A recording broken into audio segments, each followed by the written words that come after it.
ನಮಸ್ಕಾರ ಎಲ್ಲ ಸ್ನೇಹಿತರಿಗೂ. ನೋಡ್ತಿರ್ಬೋದು ನಮ್ಮ ಕೋಳಿಗಳು ಯಾವ ತರ ನೀರ್ ಕುಡಿತಾ ಇದಾವೆ ಅಂತೇಳಿ. ನೀವು ಅನ್ಕೊಂತೀರಿ ಯಾಕೆ ಕೋಳಿ ಟ್ಯಾಂಕಲ್ಲಿ ನೀರಿಲ್ಲೇನೋ ಅದು ಅನ್ಕೊಂತೀರ. ನಾವು ಒಂದು ಮೆಡಿಸಿನ್ ಹಾಕಿರ್ತೀವಿ.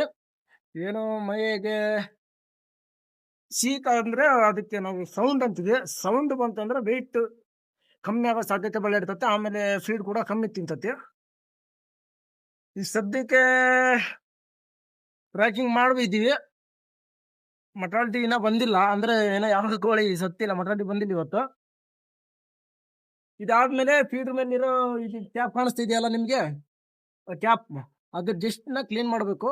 ಆ ಡಸ್ಟ್ ನಾವು ಟೈಮ್ ಕ್ಲೀನ್ ಮಾಡ್ಕೇರಿ. ಯಾಕಂದ್ರೆ ಅದ್ರೊಳಗೆ ಡಸ್ಟ್ ಇಂದ ಇನ್ಫೆಕ್ಷನ್ ಆಗೋದು ಸಾಧ್ಯ ಇರ್ತೇವೆ. ಮತ್ತೆ ಫೀಡ್ ತಿನ್ನೋದು ಕಮ್ಮಿ ಆಗ್ಬಿಡುತ್ತೆ. ಇವಾಗಿಂದನೇ ಎಲ್ಲ ಕ್ಲಿಯರ್ ನೋಡ್ಕೊಂಡ್ರೆ ನಮ್ಗೆ ಲಾಸ್ಟಿಗೆ ವೆಯ್ಟ್ ಬರೋ ಚಾನ್ಸ್ ಬಹಳ ಇರ್ತದೆ. ನೋಡಿ, ಇವತ್ತು ನಾನು ಹೇಳಿದ್ದೆಲ್ಲ ನಿಮ್ಗೆ ಇಷ್ಟ ಆದ್ರೆ ಲೈಕ್ ಮಾಡಿ, ಸಬ್ಸ್ಕ್ರೈಬ್ ಆಗೋದಂದ್ರೆ ಮರಿಬೇಡಿ. ಹಂಗೆ ಒಂದು ಕಮೆಂಟ್ ಮಾಡಿ. ಓಕೆ ಫ್ರೆಂಡ್ಸ್, ಇದನ್ನು ಮುಂದೆ ನೋಡೋದಲ್ಲ. ಅಲ್ಲಿವರೆಗೂ ಬಾಯ್. ಇದೇ